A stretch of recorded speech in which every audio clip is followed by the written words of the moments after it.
Namaste and good evening, everyone. Namaste, Sraddhalu. Namaste.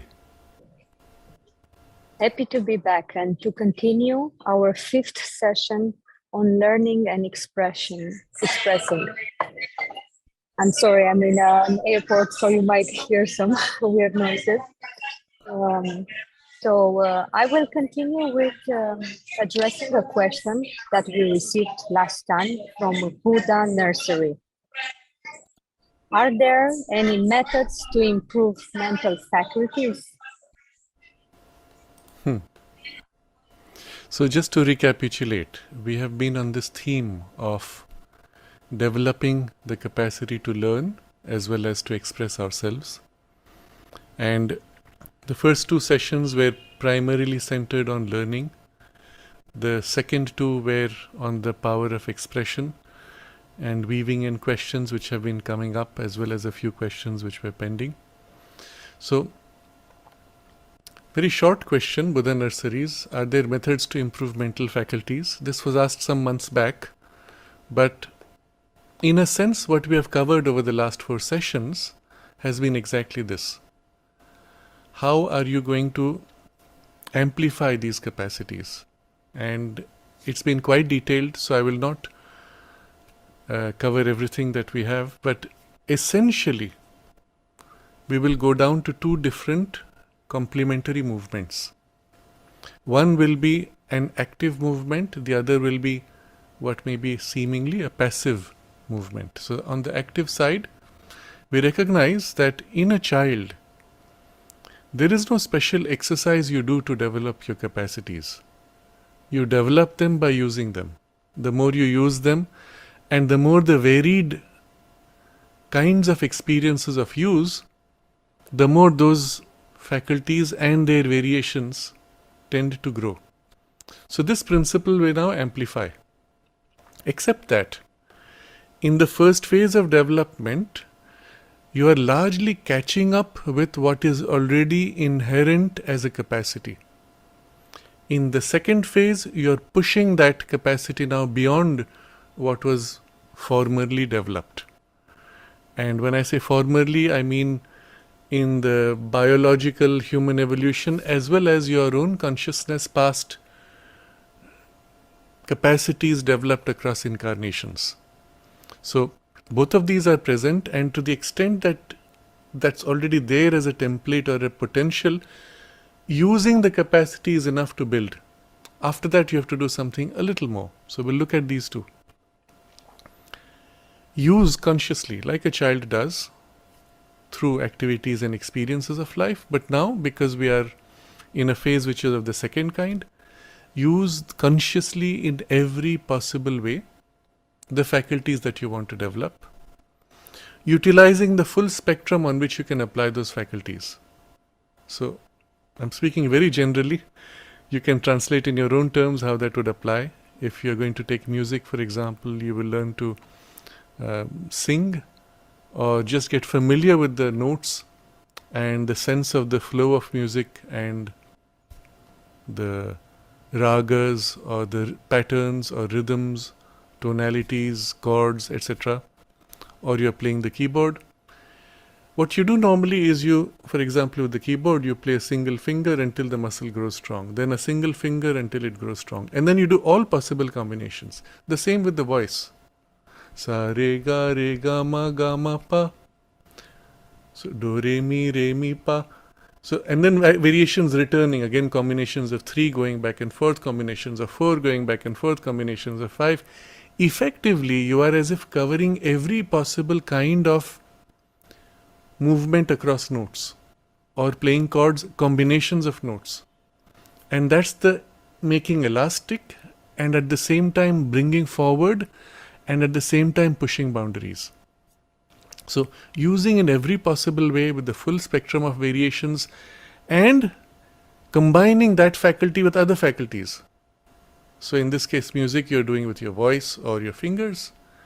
What about your legs? What about another activity? For example, if you look at a marching band, the fellow who's playing the trumpet has to be walking at the same time. So ideally the entire band will take steps in rhythm with the music. But what if you're required to go faster? Will the music go faster? Because you can't always control the pace of your walk. So, can you play the same instrument while walking? So, you're now going to link it with other activities, other spaces, and across other faculties. So, let's say there's a certain faculty, mind faculty of thought or analysis, and you have developed that analytic power while reading. Can you develop that analytic power while speaking and interacting?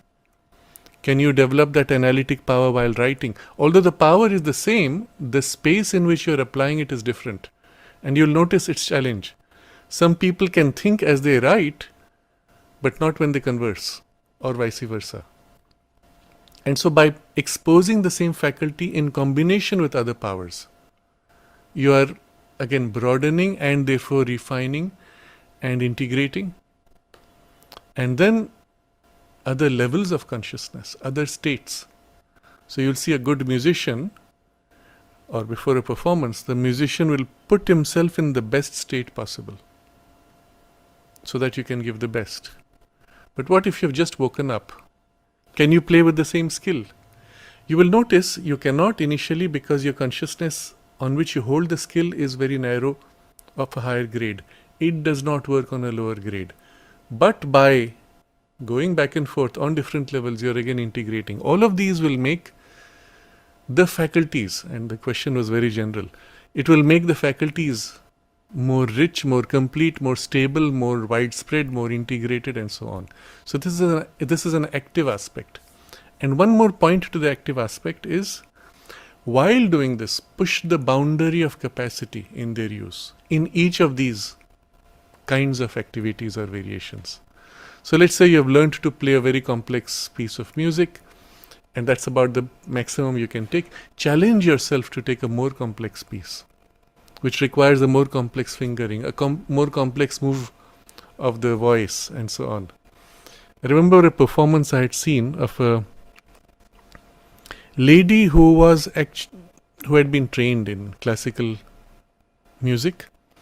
She was on a performance now as a full-fledged adult, and she was competent enough to be herself a teacher. And as she sang, there was a very complex movement and nuance of note, and holding the note almost for 40 seconds while moving across nuances. And she does that, and as she approaches the end of it, she opens her eyes and looks at her teacher for confirmation. Did I do it right? And I said, oops. You're too busy trying to meet someone's expectations. You're not in the catching the flow of music and flowing with it. And when you do that, you will know. But also you'll be much more in it. So her consciousness was still turned outwardly, not focused in the experience, and therefore whatever these limitations. But she could not push the boundary, therefore. She was always limited to what was given by the teacher or what was within that box of her learning space.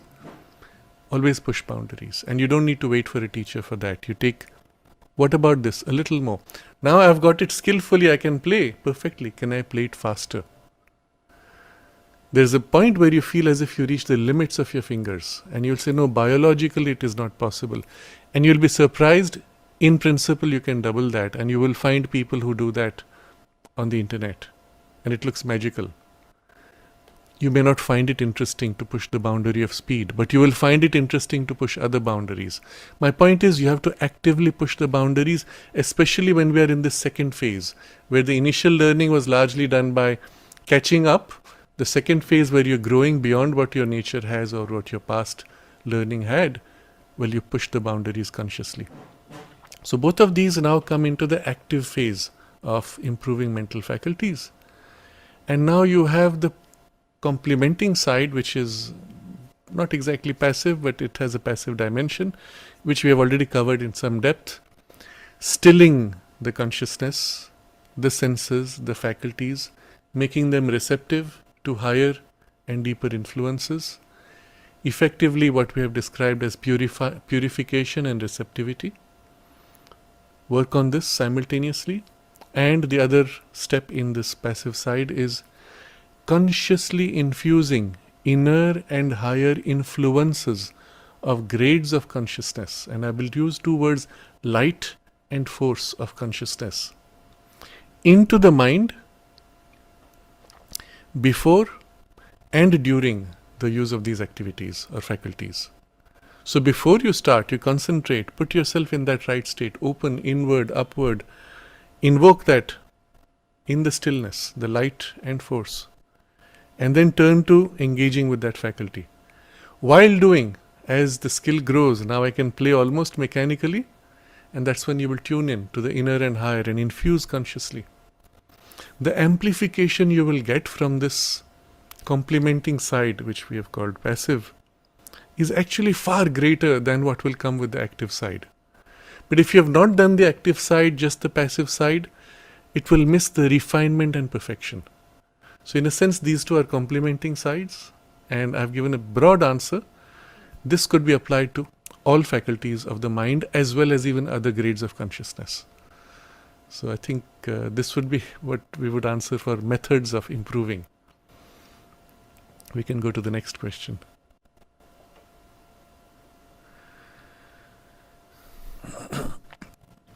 So in the next question we have from the chat box last time, R Van R, because I spoke of speed learning, and R asks, on speed learning, what should be our attitude when we are following a certain class or webinar where the speed of both the speaker as well as the understanding of the group is different from yours?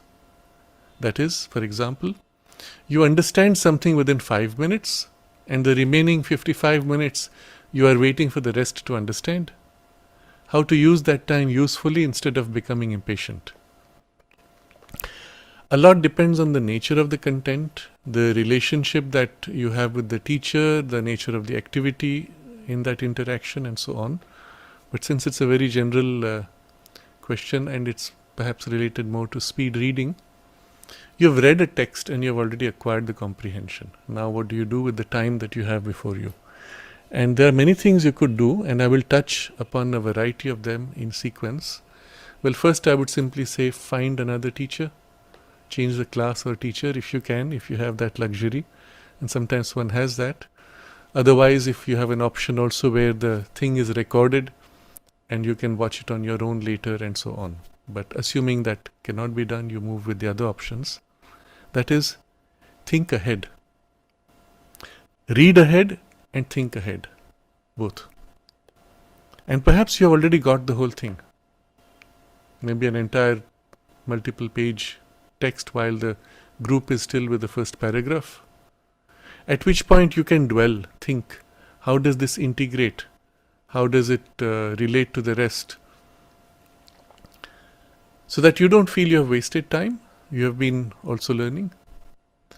And then as you are looking at the group and the teacher, you can be learning from that interaction with observing how you observe the teacher and think of how you would teach the same content differently. Perhaps better, but differently in any case.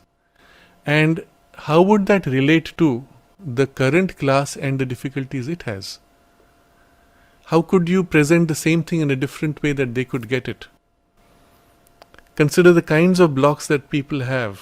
What do they relate to? Why is the person having this difficulty? What is the limitation of the viewpoint or the capacity to understand? Observe, and you can learn a lot of human nature.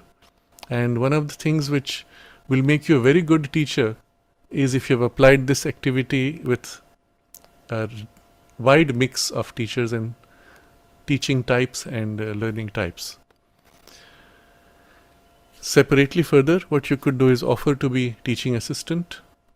If it is online, you can be interacting with some of the group separately in a separate, what they call chat room, helping them to understand and explain. So teacher will also be relieved. You are also doing something interesting for you, growing in your capacity as you teach. Now all of these are somewhat superficial. The two more things that I will indicate, which are of a much more deep and perhaps more aligned to the spiritual aspect of our general approach as we have been doing with our study here.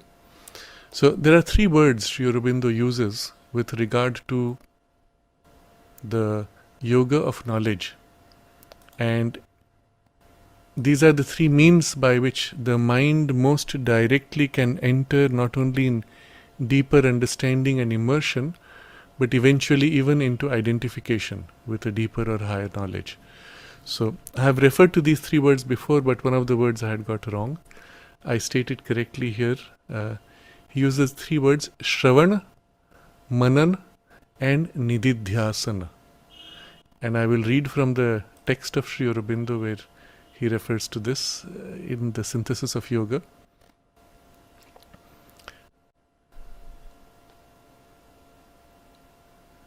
So because we are mental beings, he says it is through the mind that we can most easily enlighten our ignorance. And then he says, armed with its functions of gathering and reflection, meditation, fixed contemplation, the absorbed dwelling of the mind on its object. Shravana, Manana, Nididhyasana. It stands at our tops as an indispensable aid to our realization of that which we pursue. So the full text you can see on your own, but these three phrases, we'll see how he elaborates it in the English language. Gathering and reflection, meditation, fixed contemplation, the absorbed dwelling of the mind on its objects. So you can see there's a graded shift. Shravana is practically, it means listening, but it is this gathering and reflecting as you gather. See, even the word reflection is very suggestive. You reflect. The mind reflecting is not so much actively thinking, but rather it's a receptive poise. And yet there is a turning to knowledge. So gathering and reflection, then meditation, which is a more active poise of the mind thinking around, and then fixed contemplation, where you do not think around the theme, but hold the theme in thought. Which then leads to the third, which is, so this would be the Manana, and the third is Nididhyasana, which is the absorbed dwelling of the mind on its object. So literally you take what you have just learnt now and dwell on it. If you follow the earlier two stages, there has already been some thinking around it. So you are looking at implications, relations to other things, maybe combined with other aspects of the knowledge of how else you could present it. You could have presented from this way towards that, from that way towards this, or from a different poise which links it to a broader picture and then zooms into this particular aspect. All that has been done in the Manana phase. And now you as if immerse into the knowledge and dwell in it. It's almost like a concentration leading to identification. Remember the three powers of concentration. First, it can reveal any knowledge, that on which you concentrate. Second, it can awaken any capacity or power relating to that knowledge. And third, it can lead to identification because of the oneness. So you dwell on this. And it does not matter what the subject is. You will find this dwelling will give you a certain insight and a grip, a certain even, I will use the word mastery, but you have not yet got full mastery, but you have a initial mastery, a grip which says, if I have the same grip on the whole space, then it would be mastery. But now in this little patch of the whole, it feels like a mastery of this patch. And you can do this. Or, additionally into this, as you dwell into this last stage of the Nididhyasana immersion, you concentrate within and open to the inner and higher ranges of your own consciousness while holding this, either the theme, the content, or being in the space in the classroom, and you deepen and open to inner and higher ranges of your consciousness. But without losing this as the general direction of your awareness. So it's as if you're deepening the backdrop and the upper and wider inner ranges, of which this is the front. So it's as if, to use another symbol, you've caught the tail of the dog, you're holding the tip, and now you feel the tail. And then from the tail you feel the body, and from the body you reach the whole. But that's the direction. You may not actively seek that, but that's the direction in identification and consciousness. But you're still holding this one-pointed focus. So these are some suggestions which you could practice depending on the context. Since it's a very general question, I'm also giving a broad answer. Depending also on the kind of topic, you might, as you dwell on it in the manana phase, you might make notes, implications. If it is a more analytic process which involves, let's say, physics or mathematics, you will derive further steps. What if it is done? How would you think this link with that? You do certain equations, or you're just thinking deeply about it. And if teacher asks you what you're doing, you can just say, well, I was thinking of the implication of this with that. And that's fine. Nobody's going to blame you for that.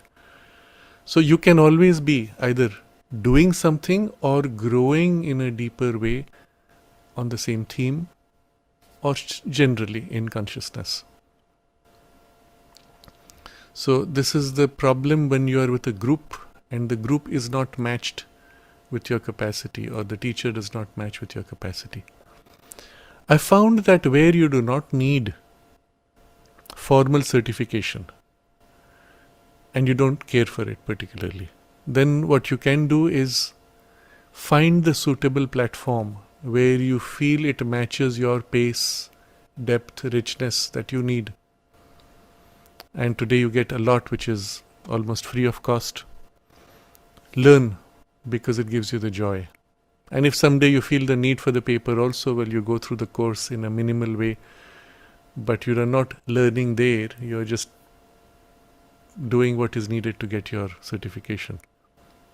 And again, for that there are ways for doing online correspondence courses, where the correspondence course can have content which is quite shallow. You learn on your own, but just finish their formalities of questions or tests to get the paper required. I think this would cover R's question. The next question is from Suraj. He says, this was from last time on the chat box, can you please recommend some books to start of Sri Aurobindo and the mother? I believe the message was when we were discussing the development of intelligence and the growth of brain cells, and I said one of the best ways is actually to read Sri Aurobindo, and perhaps this question comes at that point. So I'm taking it in this context, that for developing of your brain cells. I would say 3 stages to this. First, take whatever is for you interesting and enjoyable. There's no point taking a technical text or a difficult text or a topic which doesn't mean much to you. I'll share with you my own way of reading Sri Aurobindo in the earlier years. I was much more into the science aspect of things, even though I enjoyed Sri Aurobindo's writings. Through my teacher's talks, I had already got a broad sense of the philosophy. So it was not new in that sense. I could read the books, it was only elaboration, deepening and so on. The ideas were generally familiar. So I didn't find it so interesting to read certain types of books. I started reading The Life Divine, and then I said, okay, but somehow it does not resonate. I understand what he's saying, but it doesn't have practical import for me. What do I want? And I want to understand much more about, let's say at that time, one of the things was the physics aspect of the 5 elements and how matter emerges out of consciousness. And so I began to look for those passages. Or just a patch, here's something which is a political importance. He's describing processes between countries. Or something which had a practical import for me. I don't know how to decide, how to take a decision. How do I unify these 2 very conflicting needs? I pick up a text which I find interesting. So literally at that point, I was jumping across patches of text from various writings of Sri Aurobindo. And which was fine. Because it held my interest, I wanted to learn more because it was interesting. If I had just said, until I finish reading The Life Divine, I won't touch anything else, I am sure I would have stopped reading at some point and then not read anything else as a result. So initially, focus on what is for you interesting because it is relevant and therefore enjoyable. And let the joy of that learning lead you to want more. If you don't follow this and if you go a more mechanical way of study, you will get bored and then Sri Aurobindo is too difficult. I don't think I can understand. Maybe after a few years, all these complexes begin to form. No, in fact, he is so fascinating. When I first read the Life Divine, the first few chapters, I said I understood everything. Then I read it again after 5 years or so. And then I said, my God, I'm reading it for the first time. I never knew all these things. And then I read again after 10 years and I said, wow, this is so profound. What I had understood then was so shallow. And I thought I had understood it. So occasionally when I ask somebody, have you read? And they will say, yes, some 20 years ago I had read Life Divine.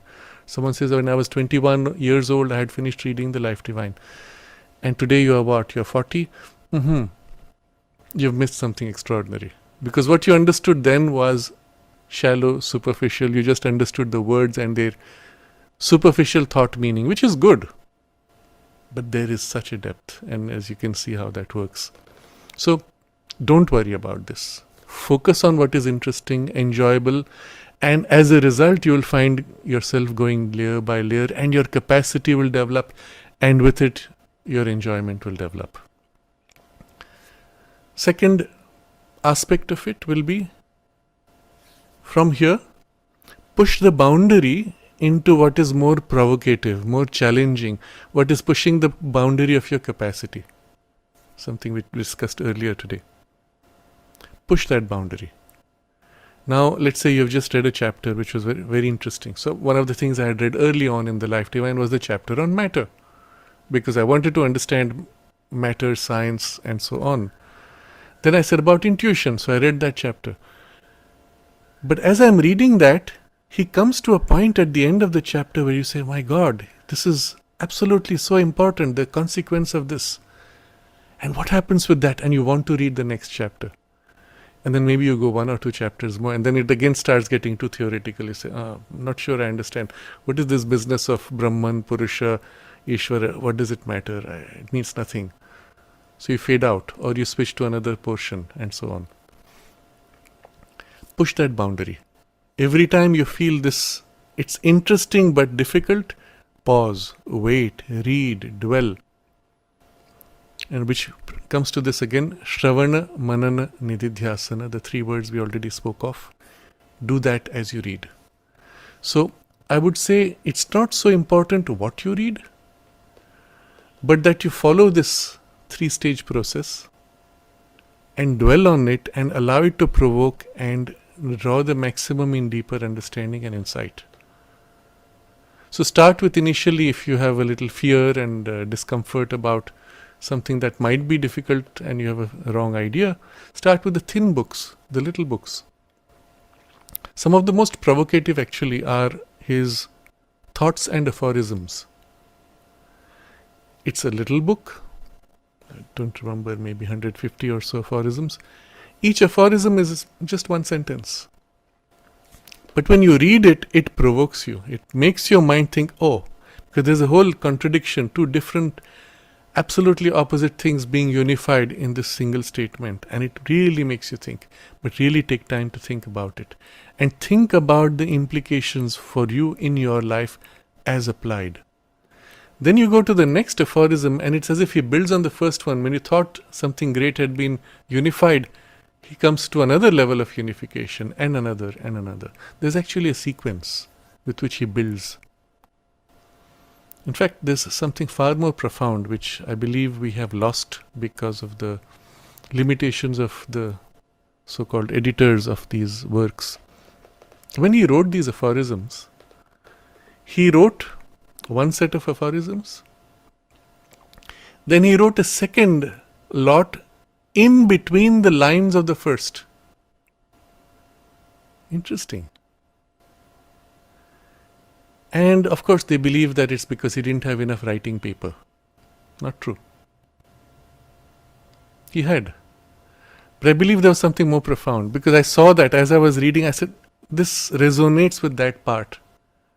So you'll see the aphorisms are divided into three: Jnana Yoga, Jnana, Bhakti, and Karma.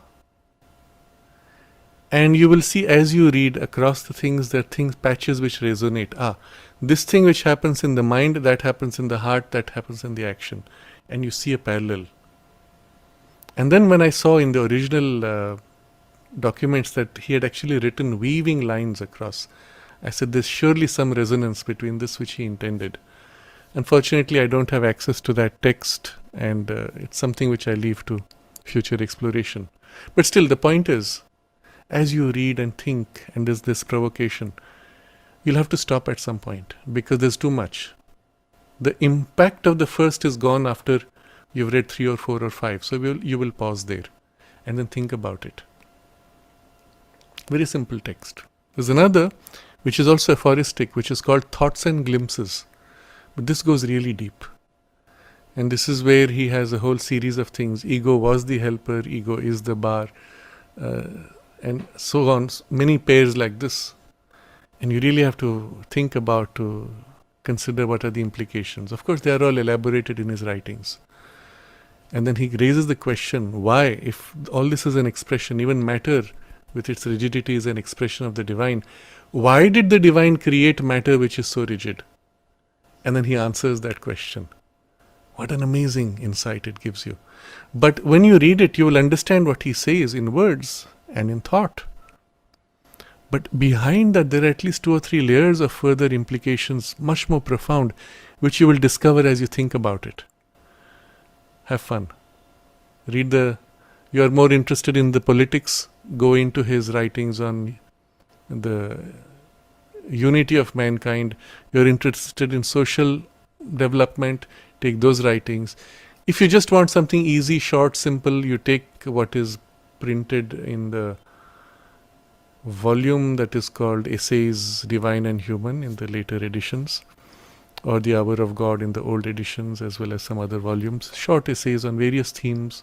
There's one titled Evolution, and then there's one on hypnosis, for example. Just read those.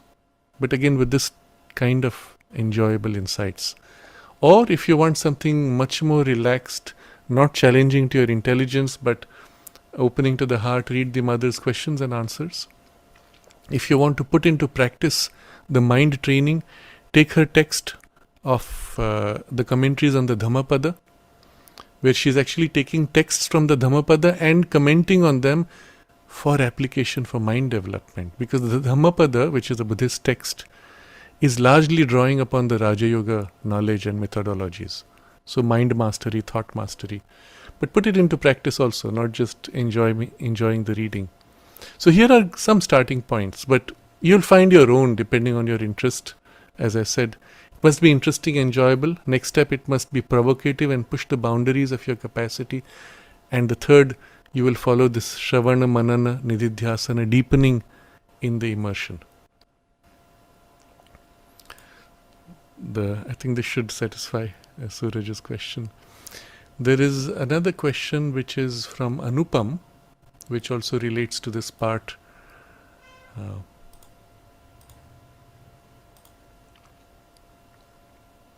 Anupam writes, how do I learn to use my mind in the way that I want?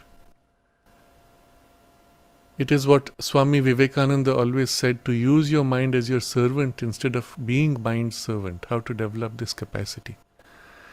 So there are 2 phases to this development. The first is all that we have been discussing.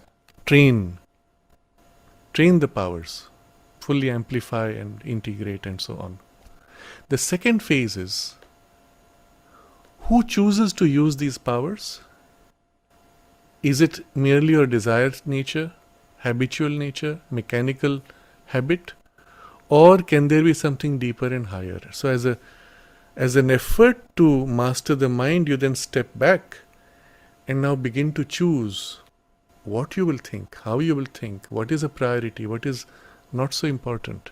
Where do you want to put more energies of action, emotions, as well as thought? But until you have done this initial preparation of the mind, you could of course start this also. you will not have a vehicle that is really worthwhile. You could stand back and say, now I have learned to control my thoughts. Great. But what about when you use your thoughts? Can you really use them with full power and skill? So there are people who have developed this ability to step back and now they can choose what they want to think. But the power of their thought is not developed. And this is the reason why nature normally uses your desire impulse and ego impulse of satisfaction to create a rich first base of development. And then through the knocks of life pushes you to want to disengage and turn around on your own reactions and capacities and choose to master. But once you understand this, then you can choose to do both at the same time, if that's required. Otherwise, develop, and then as you develop parallelly with an emphasis increasing later on, stepping back to choose and guide your thoughts. Or if you are reasonably confident of this, work on both at the same time. But if you do the second of mastering, know that that's not enough. You need to also develop the power of the intelligence. Because in mastering, what is the goal? I master my thoughts and my emotions, then what? Will they simply serve you, the master, and you serve what? Your desire? Your impulse? Even at a higher level, finally you are left to some maybe higher desire or a higher impulse. But if you want to give yourself as an instrument for the divine will and the divine inspiration, what are you giving? The vehicle you are offering as power of mind, life energies, skills of the body, is that something really worthwhile as an offering? Of course, you offer anyway as it is. But make it more beautiful, more perfect, more skillful and capable, that the flower you give is much more rich, much more large, much more beautiful. You see? And so dwell on this aspect, work on it also. But the method is finally coming to this. Develop faculties and then stand back. Identify with something greater than your mind, step back and become aware of your thoughts. More easily done if you have been working on them, because as you work on them, a part of you automatically begins to stand back and prepares the base for the completion of this. And the last question I will take for this from earlier was from Purusha, who asks, how can I enhance the faculty of awareness? So I use this now to complete the discussion on Anupam's question. The pure awareness which you have as a mental awareness, this poise of witness which we call the Purusha status that stands back, supporting, free from the active thought process itself, but conscious of it. How do you develop that? Ideally in this way, by consciously learning to develop your capacities, you become conscious that there's a center from which you develop it. And now you begin to be more aware of this center, and from there you disengage and choose to make all the activity quiet. So the same center which was pushing the boundaries of activity now says, all right, now I make my mind come to quietness. What's left? I, who chooses to make it quiet. What is this poise? Now, in practice, this poise can be many things. It can be just the surface mind awareness, standing back from surface activity or emotions. Or it can take an inner poise, deepening inward, separating even from the surface mind awareness. And in this deepening, you feel behind and above a still greater presence, power, which is your first, let's say, influence of the self. Or turning deeper within, you feel a deeper influence of the psychic.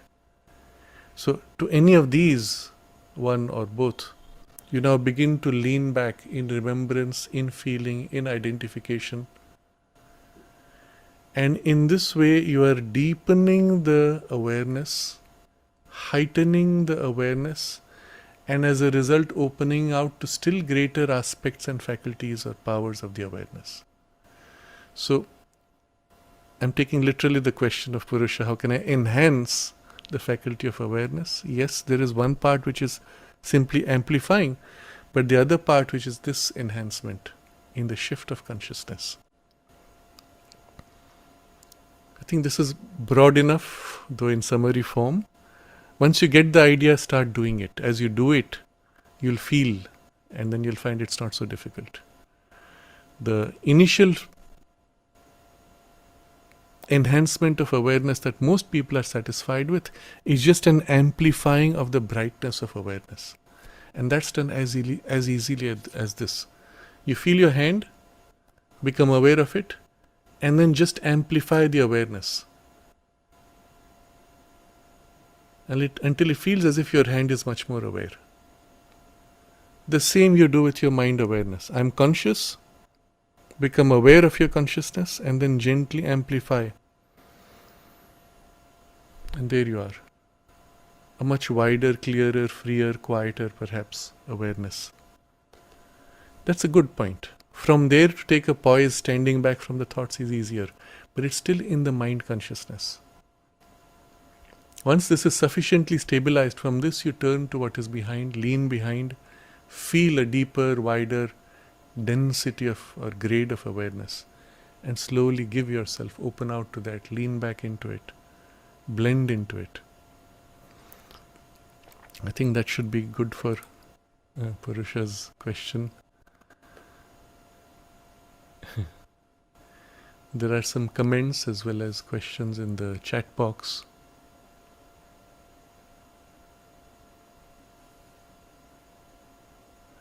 So, question from Dhruval: although he loves the subject of ophthalmology, he doesn't feel he is doing well academically from a rank point of view, even though he is able to do everything in the subject uniquely in itself, but not the quality needed to score marks and get a seat in the exam. And in the exam, of course, only the ranks matter.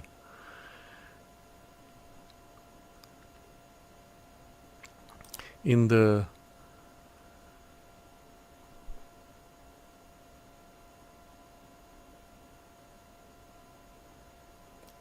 aiming for ranks is becoming useful when you decide that it is required for your career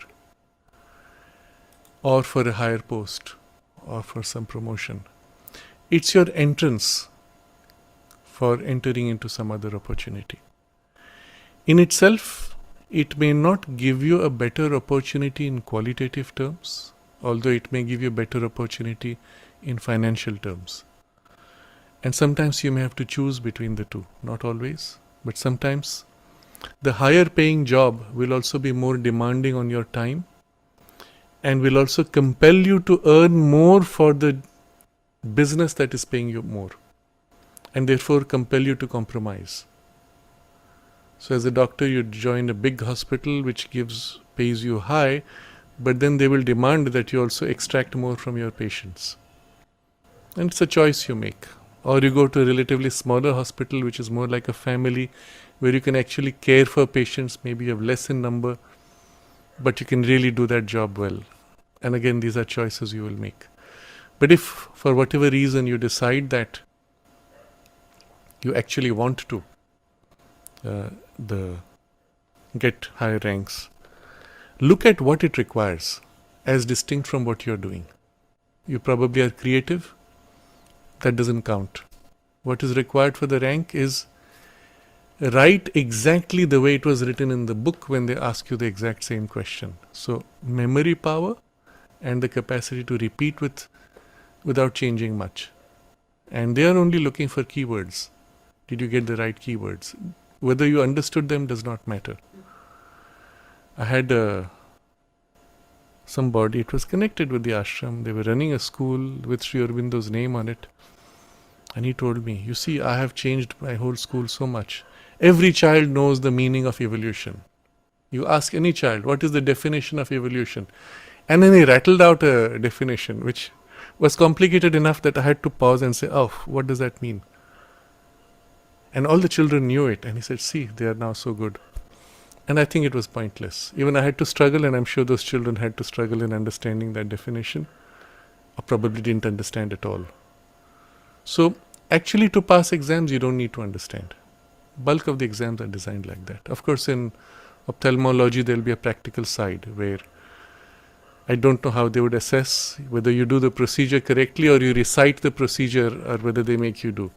If you did it, probably you'd do better, but if you are just required to recite the procedure, again, it's a memory thing. So, well, work on that if that's what you want to do.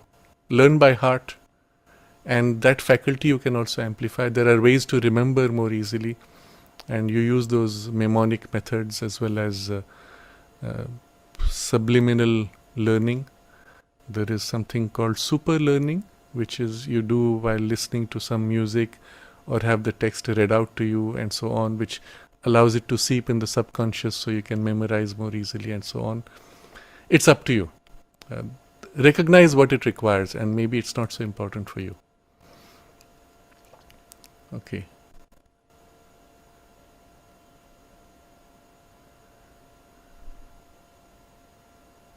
Okay, there are other questions which I will make a note of for future reference. I'd like to continue with the overall topic which we have been discussing now. Remember, it was about learning as well as the power to express. And last time we dwelt on the power of expression. Particularly, I described the aspect of language learning, experiential learning, the skill of language, and the life experience, the growth of the brain cells, the ability to speak while you think at the same time, or rather think ahead of what you're going to speak. And even as you're speaking here, your mind can be ahead. And all this can lead to the seeing and the intuitive openings and so on. And this was in the power of articulation. Now, in continuation of that discussion, in any expression, in any delivery, I'd said that how long you speak or how flowing is the language is not so important as the content itself. And so today I want to dwell more on this aspect of content. And this both in the aspect of writing as well as speaking. Broadly, what we will discuss will cover all forms of expression. If you catch the principle behind what we discuss now, you will find it applies equally to other forms of expression, such as music or dance. And I will describe it in that way so that you catch the principles which I'll highlight. So first of all, you notice when somebody asks you, please tell me what you think about this. That's when your mind starts looking in and say, what do I think? Some people don't even attempt that. They just start talking. And as they talk, one chain of thought leads to another chain and you keep jumping. There's no structure, there's no development. And maybe as they've spoken, now suddenly they become conscious. Oh, there's a thought 1, thought 2, thought 3. And now they look back and try to make a summary. What I mean is, and then they will restate now with a better summarization. But until they had spoken, the thought had not even come into their awareness. You will see this often when somebody asks a question. There's a long, winding thing, they're wandering all over the place, and then they realize they're supposed to be asking a question. What I want to ask is, and then probably some peace comes. And it just means that the ability to turn in to become aware of thought was never developed because education was focused on, the superficial awareness of words and ideas. So obviously we are assuming you have done what we have discussed before. There is this capacity to turn in. And now if somebody asks you, tell me what you think about this. Before you speak a word, your mind turns in and you discover there are all these things. At that moment, it's like, do you remember what it feels like to have gone the last time that you visited some beach, some friend's house, Auroville, Himalaya, somewhere, and suddenly there's a whole rush of so many experiences. From this now you want to distill, structure, organize thoughts. And even when your thoughts are organized, that's not the best way to present.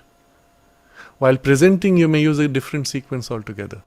But if you have your organized structure of thoughts, then your presentation could follow any sequence, and make sure that you cover this organized thought with clarity.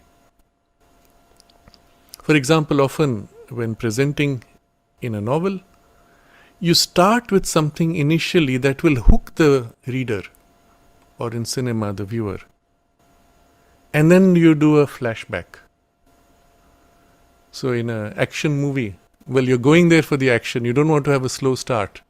But if you don't have a backstory, you don't have any action either. So how do you do that? Well, you just launch into the action. Suddenly this fellow is going somewhere and he finds bullets whizzing around. What happens now? And then a bullet hits and you don't know if he will die. Movie says, 3 months ago, and you shift back. Now you have the reader hooked. How does the situation happen? You can go somewhat slow. But if you don't have the structure of the story clear within you, you couldn't do that. You couldn't be jumping back and forth. But the jumping back and forth has an intention, has a structure also. So understand that the clarity of thought is different from the sequence of presentation and the power of expression.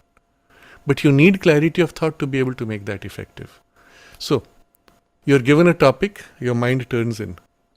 There is all this. What do? You gather first everything which you want to say. So what I will suggest is an exercise that you do. You take a piece of paper. Now write down every single thing that comes to your mind, without exception. Every single thing. And for those of you who really want to do this, I suggest you take up a topic, and I will perhaps even suggest a theme if you like, evolution. Now write down every single thing, or more specifically, something more narrow. Why does evolution need to be so laborious and difficult? Okay, write down everything you want. It doesn't matter about the order. It's a blank sheet, and each point you distinguish from the others, like bullet points. Dash this, dash this. I use dashes instead of dots. It's easier later, you will see why. Now write down everything that comes to mind. Don't worry if your mind is jumping back and forth. Just write. And then when you've finished everything, look again inside. What else is left? Yes, what about this? Yes, I've done it. But there's a nuance which I have missed. Well, add that nuance. Literally, every little detail, however trivial it may seem, write it as a point. Now, already you will notice while doing this, yes, I got that, but there was a nuance. Now, I will not put the nuance elsewhere at the bottom of the page. I want to put the nuance next to that primary idea of which this is a nuance, isn't it? So now comes your second stage. You take a second sheet of paper. Looking at all these things you have written, pick out what do you feel like the principal ideas, the big ideas under which other things come as variations or nuances. Dependent ideas versus primary ideas. And here on this page, you will write the primary ideas, leave a gap and write the next primary idea, and so on. And all other ideas which are dependent or derived or nuances of these, put under this heading. So you have a dash big idea. Under this heading, you put a second dash indented with a second idea. Third idea, nuances or implications or derivations. While doing this, automatically in your mind something is happening. This should have come before that. Logically, in the dependence chain, this is higher up. Well, shift it up or put an arrow. You see what's happening automatically. Where earlier it was a cluster of just many different unconnected pieces, ideas, facets. As you're putting them on paper, automatically you begin to notice relationships, dependencies, structures. And now going through this phase, you are putting it broadly into structure. Again, don't worry if it does not come out perfect. You're developing a capacity right now. So you make your secondary, and then you will notice certain ideas are not secondary, they're tertiary, they're dependent on the secondary ideas. So you put under it a third dash bullet point. And now you'll have a hierarchy. First level, to put it on your side. So, bullet points, first level. Under that, secondary thoughts, tertiary thoughts, and in some of them they are not even tertiary, they are sequential. After this comes this, after that comes that. So well, put it like that, dash this, dash that, dash that. Now you'll notice in your paper, the whole thing is arranged, but your primary ideas are, well, just picked as they came to you. Now look at the whole thing again. Already what's happening within you, the hierarchical relationship of all these ideas is becoming organized. Take a third sheet of paper, blank now. And this time you look at the big ideas. Think of the sequence there. Not necessarily how you will present, but how the structure of relationship naturally is. That you write now. And put it in that sequence. This time when you write the first idea, you don't put the second bullet point of principal idea. Under this you work on the secondary and tertiary, resequencing them as required to make the whole relationship as natural in relationship of dependence, structure, order as much as possible. Sometimes it could be this way or that way and you are not sure either. Well, just follow with that which seems more natural rather than less, that's all. Then you, completing this, you go to your second principal idea, build that, then the third, and so on. Now you have a structure of everything you want to say. Now if you were to keep this paper in front of you and somebody asks you, now please tell me what it is you think about evolution, or you're preparing for a job interview and the fellow is going to ask you, and you know it's a standard question, what is it that you bring to the table that is special, why should we hire you? You've structured your ideas, you have this paper in front of you. Interestingly, by the time you have done the third paper, the overall scheme will be there in your head, even without needing to remember actively. But the scheme is there. For now, at least for the purpose of the exercise, we have the paper in front of us. And now make a presentation. Without pausing, without hesitation, without repetition. And you'll find it so easy. On this topic, the most important thing is this. And as a consequence of this, you have that. As a consequence of that, you have that. And then there is this which complements that. And already you're placing things. Well, present it. Write it or speak it. And if some of you want to really work upon this, do it as a group or in pairs so that you have somebody else, you take turns. So you really have to present to someone. Instead of doing it alone, which feels odd and you're not so confident of the flow, you objectivize it. Have a few friends or a group which is working on this, do it together. At this point, you notice while you're speaking, I could have said this differently. I could have said this better. Simply observe. Don't worry. If you want, you make the correction as you're doing, but don't worry. Complete the full presentation. The fact that you are conscious is already triggering within your mind an organizational process. The next time that you do, maybe you'll take the same topic and make a new presentation after some time, not immediately. If you do immediately, you'll tend to repeat. Take a break. The next day, you take the same topic, the same structure. If you want to revise, change a bit order, put a few arrows, move things around, change the numbering, doesn't matter what. Because based on your new understanding, something will happen. Now you present it again. This time totally different with a fresh mind. And try to make it now more interesting. Engage, observe the audience reaction, play with this. You hold the paper in front of you. You're not reading because these are just bullet points. But they are your thought pattern of ideas. As you do this, you will notice within you the whole clarity of the theme will be so well structured that your ideas now in articulation will tend to flow. You will, as you speak, gain certain insights of how you can connect, how you can change, how you can restructure. Work on this for a while. Then comes one more step. As you begin to do this, as you start presenting, you realize that the idea structure is not necessarily the best presentation structure. Presentation, you might want to take up something more provocative. So you might start with the last idea and place that as a question. Why is it that this is how the world is? Or this is how that problem is?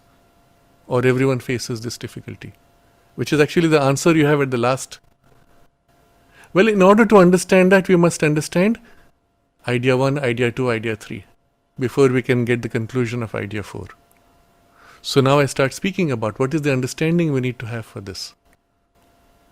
You see, now you're shifting from clarity of what you want to say to the engaging character of how you will say. I'm just providing this as a basic framework of practice. If before this you have done the things which we have been discussing the last few sessions, already at this point, intuitions will begin to kick in. Click in. Not just kick in. Click in. As you're speaking, I had not thought of that. That comes. And you might even want to, if you're practicing, write on the paper that point that you missed. Or between this and that you realize, oh, there is a linking idea. And that clicks in. And now you realize there is a flow which is more than what you had thought out. Insight which is deeper. So if you have taken the same topic, you have done it a second time, maybe a third time, that's enough. Then becomes laborious. Switch topics. If you do repeat, make it after a gap of a day at least. Or after an hour, after everyone has taken a turn on their topics, then you come back with your topic and now review. But I suggest doing it after a day, especially after you've slept in the mind in the initial phase of the training of the 3 papers and 1 talk. The whole thing has got organized and there is a whole assimilative process and evolutionary process happening, where not only knowledge is being organized, but your capacities are being activated and integrated. Wait for that to happen. If you repeat too much, you just tend to strengthen past habits. Just as a digression, I will make a comment on this. We used to have a teacher who was one of the worst as a teacher should be. Unfortunately, it was for the Sanskrit language. All he did was give you dictations and read out things. And there was no conversation, no interaction, no learning. So I remember in the class, which didn't have much of interest for me, and not because of the topic, but because of the way it was taught. I did the dictation, spelling mistakes, but notice what happens. You take a dictation, you write a word wrong, let's say. Of course, Sanskrit you can't do that easily, but in English language you write a word wrong. What did you just do? You reinforced your error, isn't it? So the teacher says, aha, you have not done well. So tomorrow again I give you a dictation. And they give you the same dictation. What do? You write the same word wrong again. Dictation doesn't teach you anything. It only reinforces your errors. And the same thing what this guy did in Sanskrit was he would give you a word and say, write its meaning. Again, that's the worst way to learn a language. But so I wrote a word and I wrote what I thought was its meaning. I made a guess. It was wrong. He said, haha, that is wrong. So I got a cross mark. I got less points. Next week, he gives the same exercise. Same words. Now write the correct meaning. But nobody told me what the meaning was. So I write the same mistake. I don't know anything better. You see, the problem of repetition is you only reinforce an error. So having done it once, disengage. Now allow this internal reorganization to take place. Trust that it's happening. Remain quiet. Remain in an assimilative state. Dwell on it if you like in the nididhyasana aspect, the dwelling, and then leave it. Go to sleep. Change activity. Remember what I mentioned earlier, that the real learning is taking place afterwards when your mind is not actively functioning. The inner ranges are organizing the knowledge and storing into permanent memory. And that's when the faculties are being activated, awakened and integrated. Now you come back after a day or after a few days. Now, depending on how much you want to amplify this capacity, let's say you're playing a new instrumental skill, then you want to do it the next day. But you will notice if you took a break of 2 days, you'll actually do better. So you do intensely 1 day at a time for, let's say, 4 or 5 days, then take a break of 2 or 3 days, in which you don't do any other learning, you do other kinds of activities. Now you come back and you find suddenly your hands are moving more naturally, the coordination is better. What happened? During that time, the real work of integration was taking place. And the same thing is happening in this capacity of your mind to organize your thoughts. Now we'll take a new topic and go through your 3 sheets of paper. Except you will notice, either now or later eventually, you don't need 3 sheets anymore. You can do the whole thing in 2 sheets. And then perhaps, depending on if you worked on the other aspects of training which we have covered the last few times, a topic is given to you now, and as if from all that bulk of my rich experience of all the things I want to say, I am able to, in my mind, already structure and draw out the main ideas, and I can already recognize what are the secondary ideas. And I write down in a single sheet in one go. And then, yes, but this nuance I missed. I go in and insert that. I go back and forth, fill in the gaps, or make indications for linking ideas. Interesting. At this point, you see already inside you the power of organization has developed. The ability to organize your thoughts and structure them.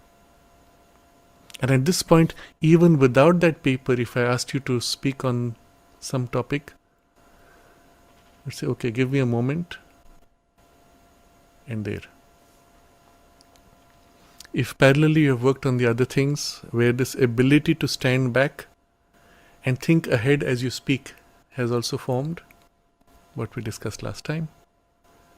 At that point, you notice the person gives you a topic, you have to speak, your mind straight away catches one singular idea.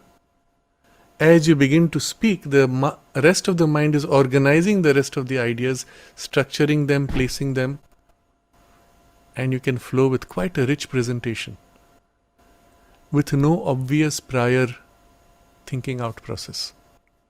So you notice what I am doing here. Layering capacities, faculties, first by objectivizing and then actually causing an internal subjective power of organization to wake up. And at that point, linking with something else, you can actually start speaking. And as you're speaking, you're also thinking, structuring, but not in a usual thinking way, a more seeing kind of thinking.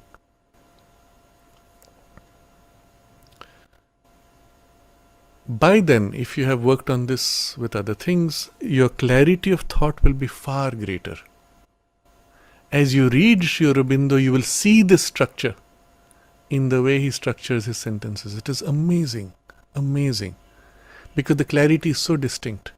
So let's say you take one of the more difficult passages in the Life Divine, not difficult to understand, but difficult to fully grasp. You can understand fragments. It's a one sentence that takes a whole page, with semicolons in between, with many sub-ideas. You take that and now you write that same sentence in this structure. As he writes were your first idea, and within that second ideas, and then sub-ideas, and then parenthetical comments, and you'll actually write the same text in this hierarchical way. Objectivizing it makes you recognize. But the moment you objectivize, you're also developing within you that faculty. Now, as you read the second time without your paper, you can actually conceive, conceptually structure. And that's when you can hold the whole paragraph as a single big idea. When you first do this, you will notice within the big idea the details are blurred. Then you zoom in on a detail and then you have the second level details on that. But the third level parenthetical comments are blurred. So it's as if your mind awareness, intelligence, is like a spotlight. If it zooms out, it sees the big structure, but it loses detail. It zooms in, it picks up one piece, but loses finer things and loses the context of the whole. So you notice your spotlight is only able to have this much light. So if it zooms out, it becomes weak, but it covers the whole, but you don't see detail. You zoom in, you have more detail, but you lose the context of the whole and third and fourth level ideas. But don't worry. As you do this and as you enjoy this, and maybe you make a presentation on this text to yourself, doesn't matter. As you do this, the spotlight begins to become larger and brighter. Your capacity amplifies, and especially when you have to make effort, you have to go back and forth, and then you notice fascinating things. Up there in the beginning he said something, in the middle he said this, and then later he said this. There's actually a structure going across, 3 steps resonating, as if this leads to that which leads to that. And you realize, my God, in his mind he was so clear about this. And we are like a monkey looking at a human being's intelligence and saying, wow, you can actually understand and think like that. Wow. But you're getting a glimpse of it, and with that the faculty is awakening. Persist in this for a few weeks. You will find your brain cells are growing, your intelligence is growing, your conceptual power is growing, power of thought, structure of thought, organization of thought, all this is hugely amplifying. Well, if you continue for a few years, I can tell you this, in a year or two already, your intelligence, your IQ will shoot up. And at the same time, in life, when you have to engage with things in thought, you will find the same clarity present. When you have to express thought, the same kind of structured clarity will come. That's not the end. There is still more to it. When this power amplifies, it becomes brighter, and the capacity to hold an idea in rich detail increases. There's a point where you actually are able to glimpse the full structure of the sentence with all the nuances and hierarchical dependencies of ideas and relationships across. And the whole thing you're able to hold in your own mind like this. Now it's no more in the page, it is within you. Wow, as a thought experience. A complete idea held with full structure and detail. At this point, your human mind intelligence has been expanded to be able to open to what Sri Aurobindo calls the higher mind. So this will give you a sense of the fourth method of developing intuition.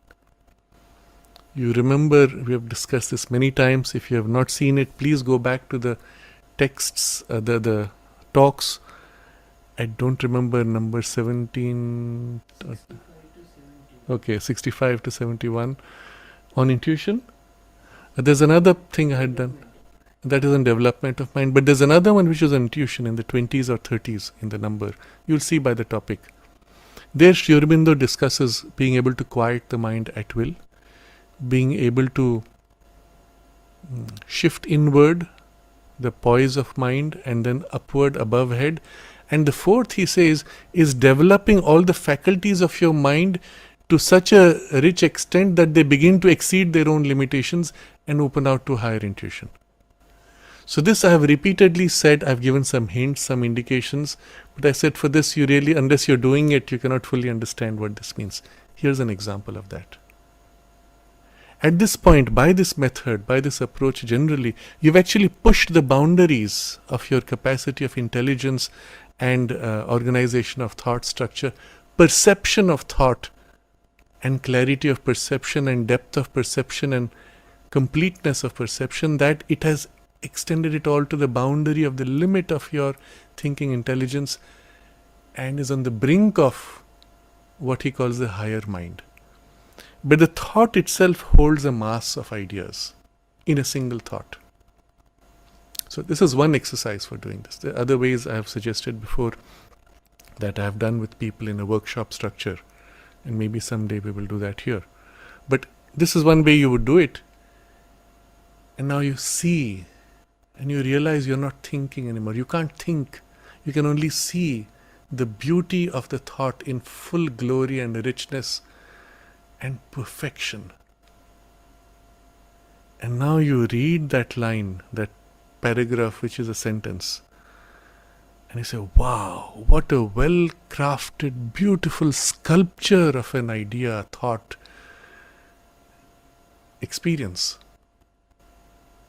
You can see how at this point there's the intelligence of the mind opening to the higher mind, and behind that a dimension of experience. Actually, behind that the illumination of the illumined mind, a seeing, and behind that the power of the experience of the intuition. You can feel that there's this part which sees, and it can intensify the light as if you're seeing more in greater detail, and you feel the truth of it.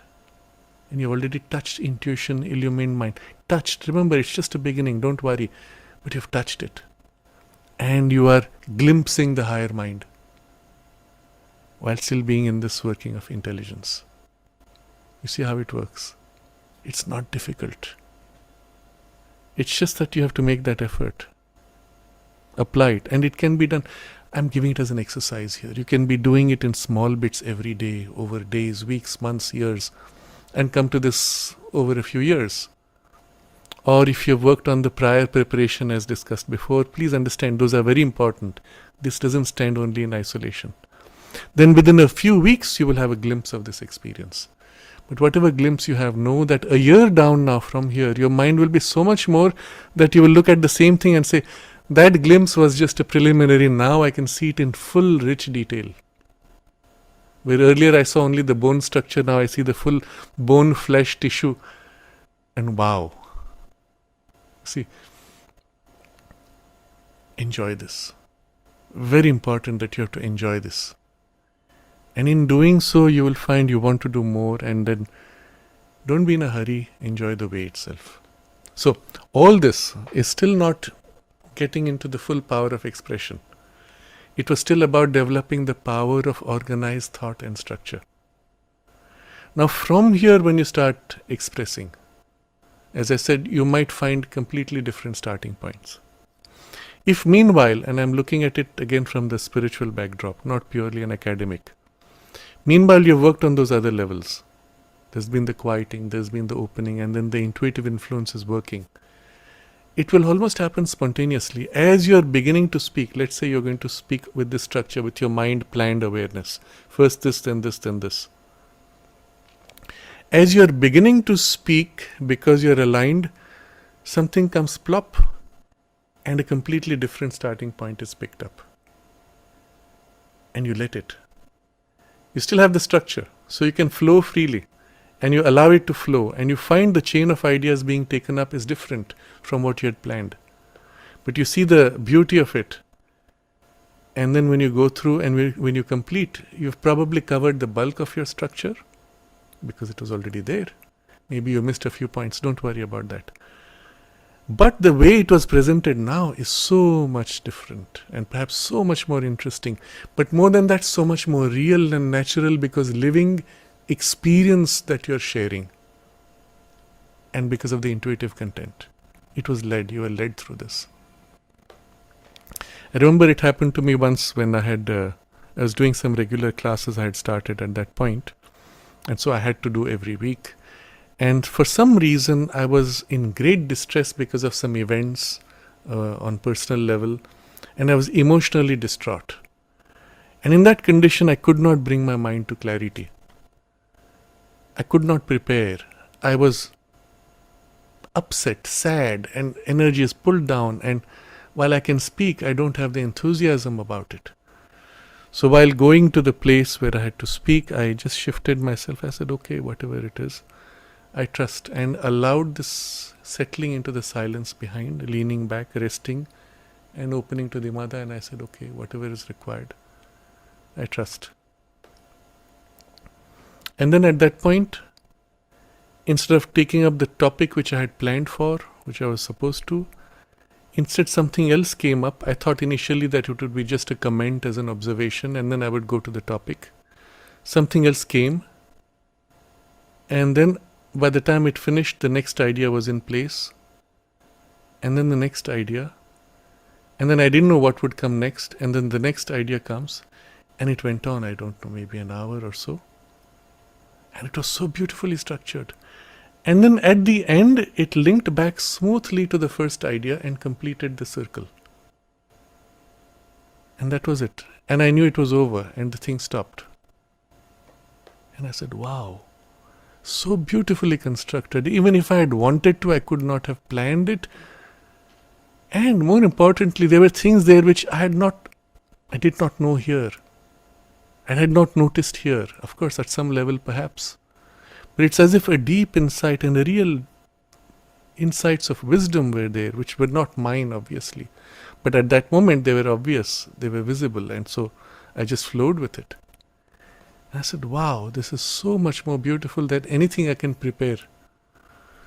And so from there, a new rhythm began in my classes and talks where I said, this has to be the dominant approach. But I still have to prepare, to organize the thoughts, prepare the background, but then I must wait for that to build how it is presented. So I give this as an insight because if you choose to follow such a training process, which is within the full framework of Sri Aurobindo's teaching, you'll find very smoothly this dimension of the intuition welling up and filling your mind and the opening to the higher mind and the, let's say, the backdrop of the illumined mind and intuition beginning to infuse and so on, which is our whole purpose, isn't it? But that will happen as you present. And it'll come and go. Don't worry. That's why I said, key here was to be able to hold that poise of complete stillness in trust. And as the thought comes, to not rush, to not jump. I gave the example last time when I was about to say there are two reasons, and at that point I saw the third thought arising. I didn't know what it was. I just saw it coming and I said 3. But I could have said, oh, what is this? And if the mind had got distracted to want to know, it would have vanished and I would have lost the thread. But I could continue because the mind was completely still. It moved. I trusted, allowed the first one, second one. By then the third began to unpack. Still, as it was unpacking and I'm beginning to as if catch the thread, there's more coming. If I rush, if there's agitation, I will lose the thing and it would dissolve. And so the key here will be holding that poise of the mind completely still so that when the insight comes, there's no rushing and it is not losing the equality and balance with the rest that is being spoken. So that's why I'm highlighting the prior preparation of all that we discussed. Then all this becomes very easy. It's not the technique, it's the shift in consciousness, for which certain methods or practices that I'm describing will be helpful. But they're intended to make this shift. Okay, so all this will structure your intelligence, open it to deeper, higher influences. Still, we have not touched the expression and the power of expression particularly. So there, it may happen the intuition comes. That's when, of course, it will be most effective, perhaps most perfect, even if the intuition is mixed. Don't worry. Know that whatever you have is beginning of something greater and it will deepen, it will grow. But let's say it has not come at that moment and you have a structure planned and you start with your structure. There's a very interesting observation that one of my teachers made, D.V. Joshi. He was head of the laboratory of the ashram. I have mentioned his name a couple of times before because of another great lesson which he taught me. He said at the age of 21, one day he just woke up. He was a student, college, university, I don't know what. He just woke up and he suddenly realized that he can choose to be happy. And there is nothing in the world that can prevent him from choosing to be happy. He's entirely free to choose to be happy. And he said, from that point I decided I will never be unhappy, whatever happens. Externally, whatever circumstances be, I am free to be happy and not be unhappy if I so choose. I choose to exercise happiness. And he said since that time, I think he lived to 95, recently passed away because of some illness. Never, not a single day he has not been happy. He went through some of the most difficult things. For years he lived without a fan in his room, which used to get so hot in summers. He would be drenched in perspiration. Never complained, never unhappy. just like that, by choosing. This was one of his great teachings. So one of the things he once told me, because I had met him and I told him I had a talk and I spoke about such and such thing and I had some question for him. He said the proper method of giving a talk, he said, first you have to say what you're going to say. Then you have to say it. Then you say what you said. Very interesting. And there's a deep truth to it. Remember, you have this clarity of the full structure. Your listener, your reader, your audience, if you're doing a dance, music performance, you see, the principles are the same. They don't have that clarity. They don't have that capacity that you have. So in your mind, you have this full clarity of structure. By the time it gets there, according to their vehicle, their capacity, pieces.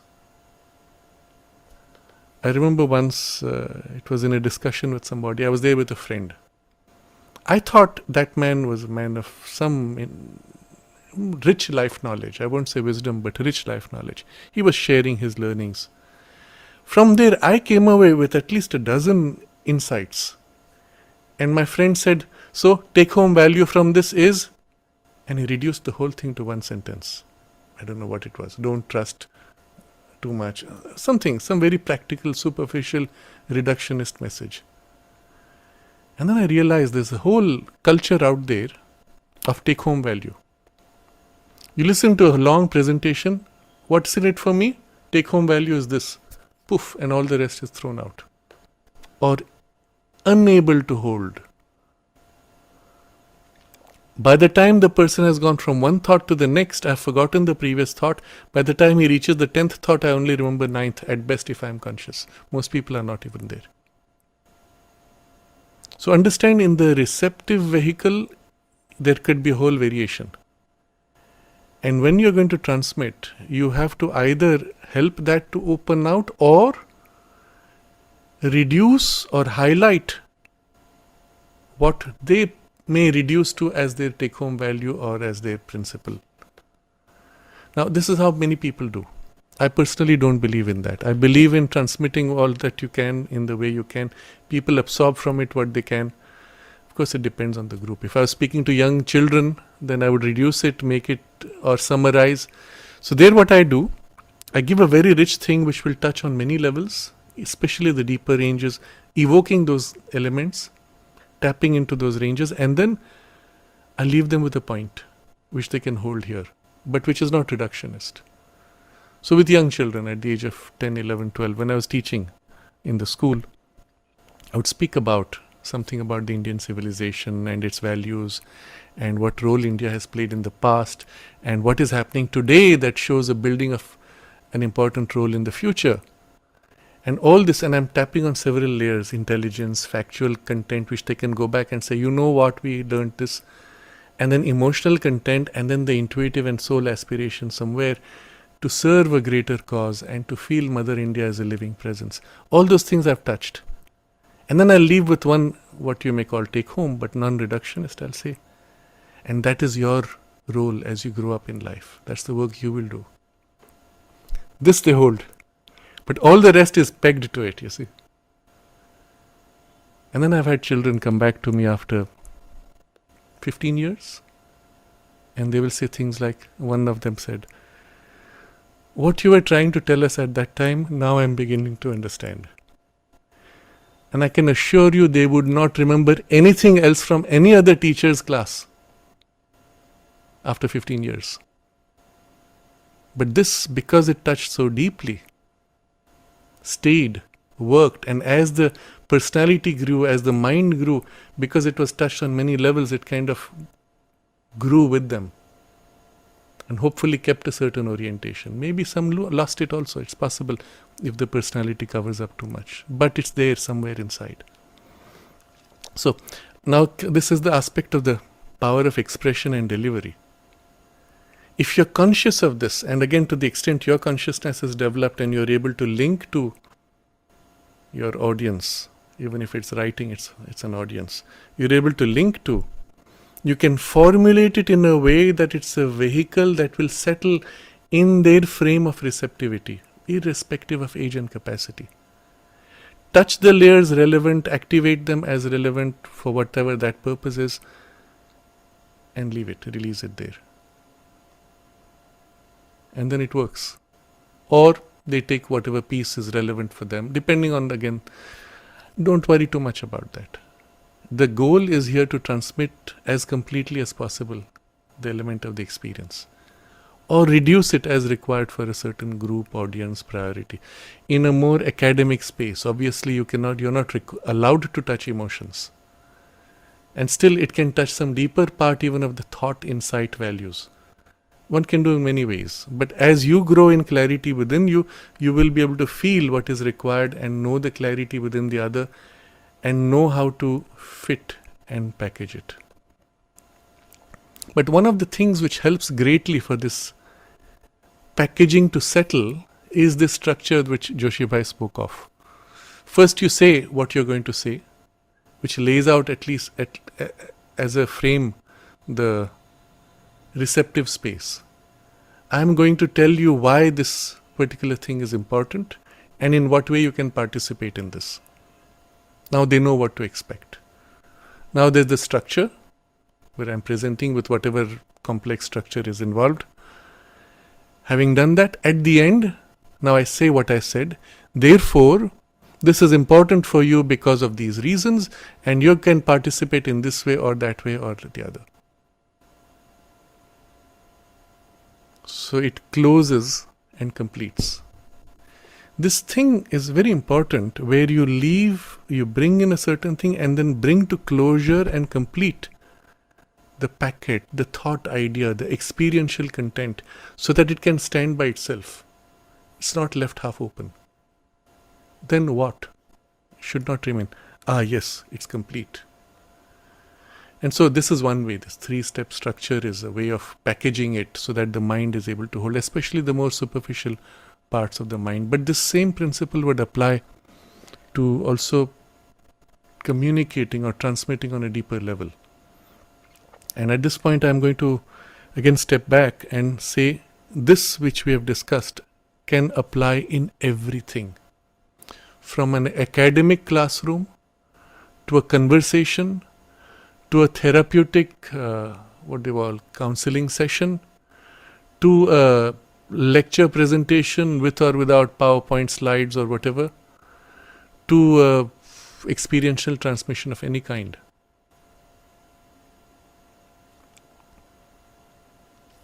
The clarity within you, the awareness of the clarity or receptivity within the other, and the ability to bridge this. That's what it comes down to finally.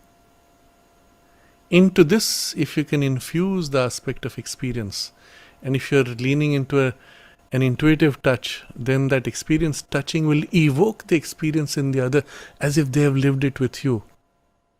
Or the truth of it which is within them will come forward as if you've drawn it out. And again, you can consciously assist that. I will end with this one example which I saw. This was in a lady who used to be earlier the director of Indira Gandhi National Center for Arts. I forget her name now, unfortunately. But quite an exceptional lady. She was author of Encyclopedia of Hinduism or something like that. But extraordinary in academic prowess, but something else was always there. And this is what made her great. I'm sorry I don't remember her name. Perhaps next time. So one day I had invited her to meet with a team of people who were working on some scripts. And she was speaking about how she went to Kanyakumari and she went to the rock temple, what is called the Vivekananda Memorial, where Swami Vivekananda sat and had the darshan of Mother India. There's a temple now.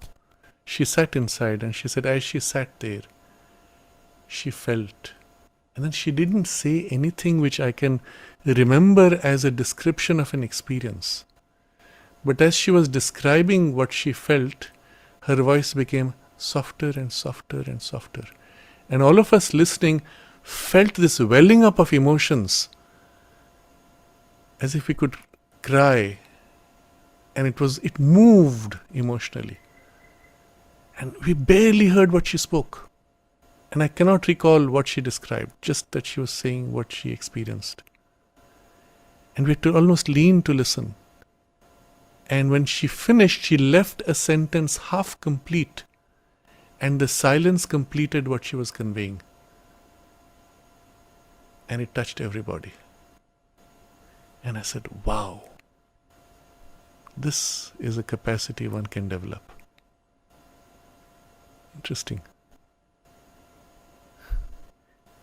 The silence completed the sentence and the experience more powerfully than words could have. That capacity to transmit, and she was doing it consciously, she was doing it deliberately, she was aware of our state, she was leading us into it. That's why I say she's an extraordinary woman, and just because I've had no contact, many of the names have faded. But if it comes back, I will mention it next time.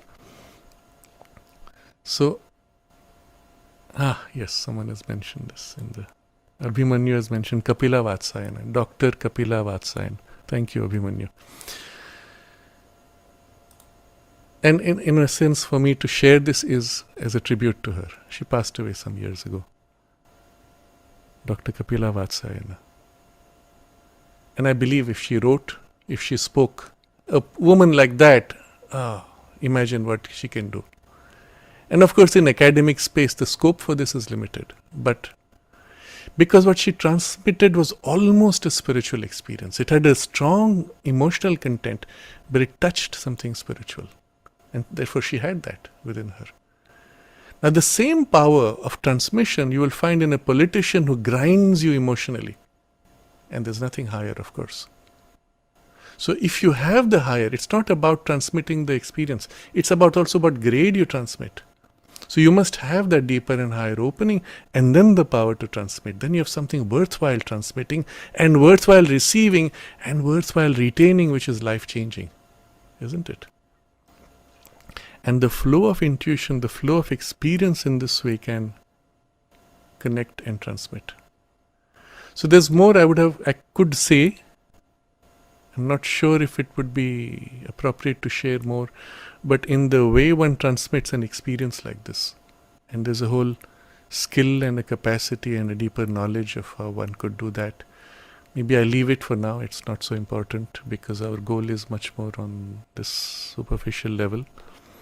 As a result of the deepening in consciousness, automatically that dimension will also reveal itself to you.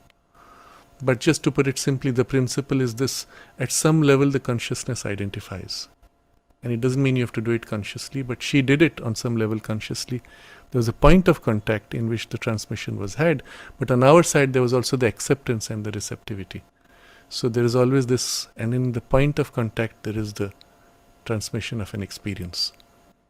And then there is an appropriateness to the group and the moment, and sometimes something happens which interrupts and that moment is gone. It's no more appropriate to do it. So this, as a power of expression, delivering, can also go into writing. It can go into expression in the body actions, in dance, in music, in acting out in theatre. The body consciousness at that point can make a huge difference, because what you live in your body in the theatre transmits powerfully. So even you can have a powerful mental intuitive idea which through the body you transmit. In theatre, unlike cinema, the physical presence and huge exchange of direct life force and mind energy is taking place. In cinema it's happening, but somewhat indirectly, but not the same intensity, because you're seeing a picture rather than being in the living presence. But it's the same principle, but here now much more directly intensified. And so your body consciousness, if you can learn to modulate your body state, you move to joy and the audience is experiencing joy with you. You move into sadness and the audience is pulled into sadness with you, and you can actually do it consciously. So most people who are skilled in theatre have automatically this, we use the word charismatic ability to carry a group in state of emotions and vital energies. But if you have the spiritual opening, the same principle can happen on that level. even through theater. And effectively, finally, in all this, what you're transmitting is power of experience. And what you're developing is the power to transmit an experience, isn't it? Finally. It could be mental experience, vital experience, spiritual or psychic experience, or any of these, or a blend of these. What you have is what you can transmit. You don't have it, you can't transmit. And all that we're discussing is organizing the experience and then transmitting it in a way that it fits the vehicle of reception in a way that is appropriate for the vehicle and for that moment and for your purpose. So I think with this I will close the theme on learning and expressing the power of expression. Next time I want to take up a continuing related topic, which also is related to education, relates to learning and experiencing, but no more in the way we have been dealing with it. And this relates to two questions which have come. One is about the difference of learning capacities and faculties between boys and girls, men and women, and also because finally it boils down to biological distinction, and with it a relation to dyslexic or other learning issues which are also biologically rooted, and a deeper understanding of how the biology influences the mind and also how mind can influence the biology. So I'll see what topic I put as a title, but this I plan for the next session. And any questions which are in the chat box, perhaps I will try to weave into the next. So look back at these. Now we have covered 5 sessions on the learning and expressing capacity or power, and how these can be intensified and amplified, and have rooted it in the deeper psycho-spiritual knowledge of the yoga, and especially the integral yoga, but also linked it to classroom circumstances and everything in between as adults. I do believe, and I want to highlight this for all of us, because I think the bulk of you will be adults, we can do all this irrespective of age. Sri Aurobindo began his sadhana for the integral yoga, strictly speaking, when he came to Pondicherry 1909. His age at that time would be about 37 or so. That's when he begins his yoga, in a sense. Before that, anything else would be at best preparatory. And then in 5 years, he rises to the supramental consciousness experiences and is integrating that into his mind and vital. So, in principle, you're 50, 60, 70, 80, doesn't matter. Where you are, as you are, your biology is the base, your mental development is the base, which is a starting point. Everything you have done has brought you to this base. Think of it this way. And now you begin from here. And everything you have done was done as an aid to this. Nothing is wasted. All the diversions that you have passed through have enriched and brought something here which now when taken up will be that much more complete. Think of it this way and begin now. 5 years is all he needed to make that without help. With help, maybe we don't reach to that extent, but at least we begin to have glimpses of those and experiences of something which is so worthwhile that we can say, yes, what we have experienced, what we have done with our life is totally worthwhile. And life itself is filled with a touch of the divine presence and perfume of the divine bliss. Touched. And depending on your temperament and your need, something of the divine knowledge, something of the divine power, something of the divine beauty and harmony, at least you glimpse it and participate in it, and perhaps you begin to express it in tiny touches.